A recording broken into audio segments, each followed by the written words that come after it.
আসসালামু আলাইকুম, শুভেচ্ছা মডেল মানসিক হাসপাতালের পক্ষ থেকে। আজকে যে জিনিসটা নিয়ে কথা বলব সেটা হচ্ছে মেন্টাল হেলথ ইলনেসের জন্য ট্রিটমেন্ট কী, চিকিৎসা কী বা চিকিৎসার ধরনগুলো কী, কী? আমাদের সমাজে এটা নিয়ে অনেক পরিমাণ সোশ্যাল স্টিগমা প্রচলিত আছে। অনেক ধরনের আমরা দেখতে পাই নানান তাবিজ, কবিরাজ, পানি পড়া, মরিচ পড়া, নানান ধরনের যেগুলো ঝাড়ু পড়া, এগুলো আ নিয়ে ভিডিও করলে অনেক বড় ভিডিও করতে হবে। তো সেক্ষেত্রে আসলে এটার জন্য প্রপার ট্রিটমেন্টটা কী? ১ নাম্বার হচ্ছে সাইকোথেরাপি, মানে জ্ঞানীয় আচরণ থেরাপি বা মনোবিশ্লেষণ বা আন্তঃব্যক্তিক থেরাপি যেটাকে আমরা বলি সাইকোথেরাপি নামে। ২ নম্বর হচ্ছে ওষুধ। ওষুধের ক্ষেত্রে আমরা কী ধরনের ওষুধ ব্যবহার করি? সাধারণত অ্যান্টি ডিপ্রেসেন্ট, অ্যান্টি অ্যাংজাইটি ওষুধ, মুড স্টেবিলাইজার। সাধারণত এই ওষুধগুলো দিয়েই মেন্টাল হেলথ ইলনেসের ট্রিটমেন্ট করা হয়।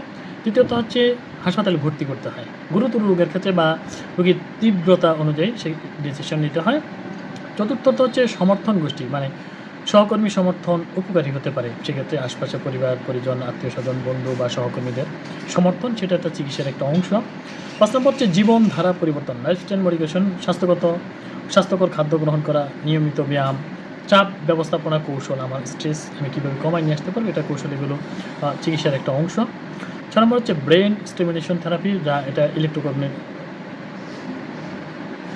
ইলেকট্রোকনভালসিভ থেরাপি বা যেটাকে আমরা সংক্ষেপে ইসিটি বলি বা টিএমএস বলি।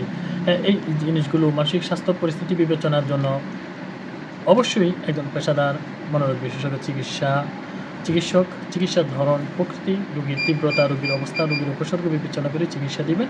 সাধারণত মানসিক রোগের চিকিৎসার জন্য এই ধারাগুলোকেই ফলো করা হয়। এর মাধ্যমেই একটা মানসিক রোগী সুস্থ, স্বাভাবিক এবং কর্মচঞ্চল, প্রাণবন্ত, সুখী জীবনে ফিরে আসতে সহায়তা করে। আপনার মনোরোগ যে কোনো ধরনের মানসিক এবং আসক্তির সহ সমাধানের জন্য আপনার পাশে সবসময় আছে মডেল মানসিক হাসপাতাল।